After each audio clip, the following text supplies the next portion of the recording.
जय श्री कृष्णा, राधे राधे। सबसे पहले आप सभी को स्वागत है, अभिनंदन है हमारे YouTube चैनल पर।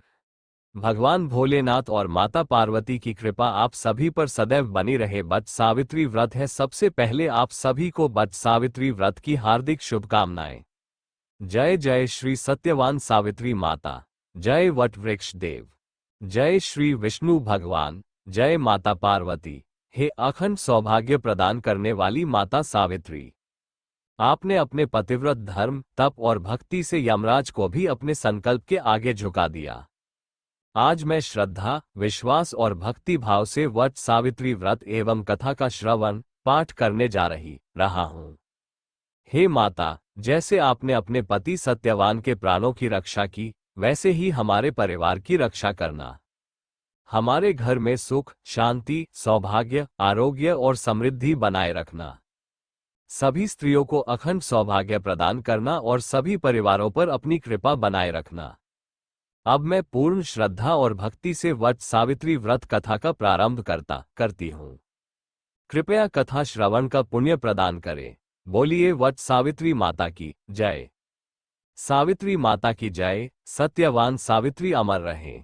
वट वृक्ष देव की जय। अखंड सौभाग्य की जय। भद्र देश के एक राजा थे जिनका नाम अश्वपति था। भद्र देश के राजा अश्वपति के कोई संतान न थी। उन्होंने संतान की प्राप्ति के लिए मंत्रोच्चारण के साथ प्रतिदिन 1,00,000 आहुतियां दी। 18 वर्षों तक ये क्रम जारी रहा। इसके बाद सावित्री देवी ने प्रकट होकर वर दिया कि राजन, तुझे एक तेजस्वी कन्या पैदा होगी।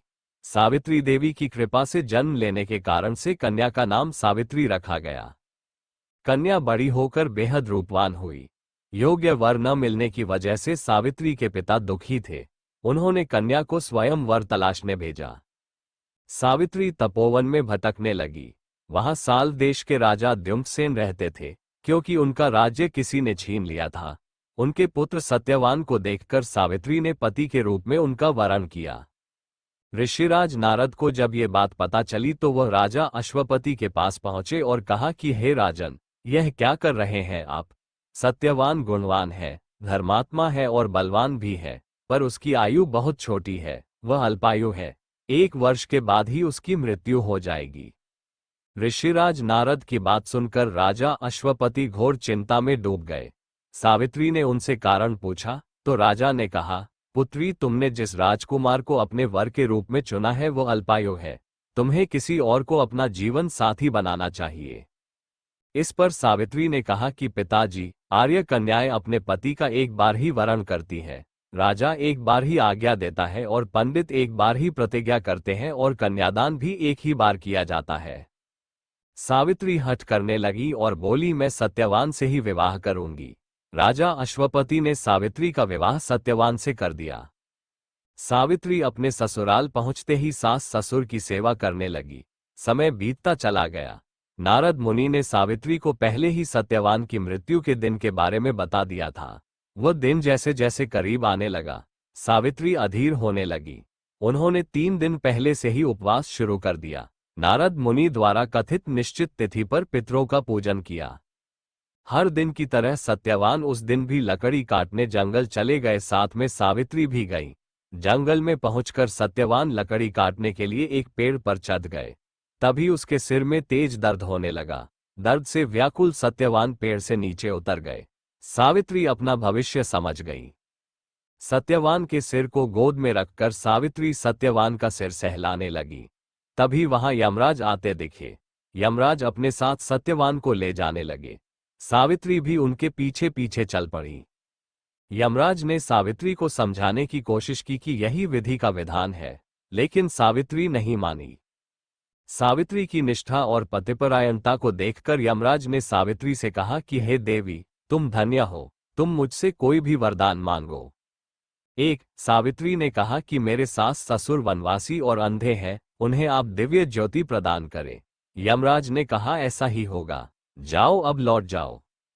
लेकिन सावित्री अपने पति सत्यवान के पीछे पीछे चलती रही। यमराज ने कहा, देवी तुम वापस जाओ। सावित्री ने कहा, भगवान, मुझे अपने पतिदेव के पीछे पीछे चलने में कोई परेशानी नहीं है। पति के पीछे चलना मेरा कर्तव्य है। ये सुनकर उन्होंने फिर से उसे एक और वर मांगने के लिए कहा। 2 सावित्री बोली, हमारे ससुर का राज्य छिन गया है, उसे पुनः वापस दिला दे। यमराज ने सावित्री को यह वरदान भी दे दिया और कहा, अब तुम लौट जाओ, लेकिन सावित्री पीछे पीछे चलती रही। यमराज ने सावित्री को तीसरा वरदान मांगने को कहा। 3 इस पर सावित्री ने 100 संतानों और सौभाग्य का वरदान मांगा। यमराज ने इसका वरदान भी सावित्री को दे दिया। सावित्री ने यमराज से कहा कि प्रभु, मैं एक पतिव्रता पत्नी हूं और आपने मुझे पुत्रवती होने का आशीर्वाद दिया है। ये सुनकर यमराज को सत्यवान के प्राण छोड़ने पड़े। यमराज अंतर्ध्यान हो गए और सावित्री उसी वटवृक्ष के पास आ गई जहां उसके पति का मृत शरीर पड़ा था। सत्यवान जीवंत हो गया और दोनों खुशी खुशी अपने राज्य की ओर चल पड़े। दोनों जब घर पहुंचे तो देखा कि माता पिता को दिव्य ज्योति प्राप्त हो गई है। इस प्रकार सावित्री सत्यवान चिरकाल तक राज्य सुख भोगते रहे। अतः पतिव्रता सावित्री के अनुरूप ही प्रथम अपने सास ससुर का उचित पूजन करने के साथ ही अन्य विधियों को प्रारंभ करें। वट सावित्री व्रत करने और इस कथा को सुनने से उपवास के वैवाहिक जीवन या जीवन साथी की आयु पर किसी प्रकार का कोई संकट आया भी हो तो वो टल जाता है। हे माता सावित्री, आज आपकी पावन कथा सुनने सुनाने का जो पुण्य प्राप्त हुआ है वह हमारे जीवन को मंगलमय बनाए। यदि कथा, पूजा या व्रत में मुझसे कोई भूल, त्रुटि या उच्चारण में अशुद्धि हुई हो तो कृपया क्षमा करें। मेरे परिवार पर अपनी कृपा बनाए रखें।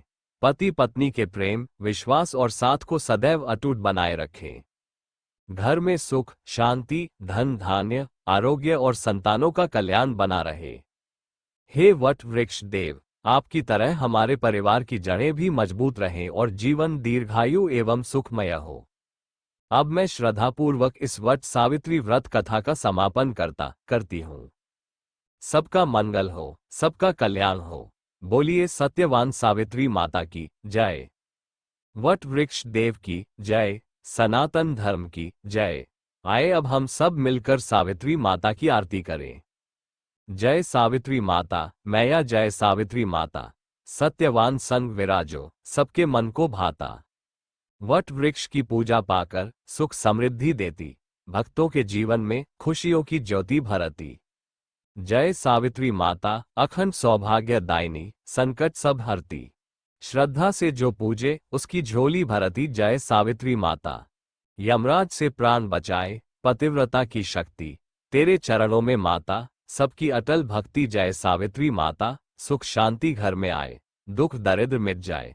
तेरी कृपा से माता जीवन सफल हो जाए। जय सावित्री माता, जो कोई श्रद्धा भाव से यह आरती गावे, माता सावित्री की कृपा सदा सुख बरसावे। जय सावित्री माता मैया, जय सावित्री माता। हे माता सावित्री, हमारी पूजा और आरती स्वीकार करें। हम सबको सुख, शांति, आरोग्य, अखंड सौभाग्य और परिवार का मंगल प्रदान करें। बोलिए वट सावित्री माता की जय।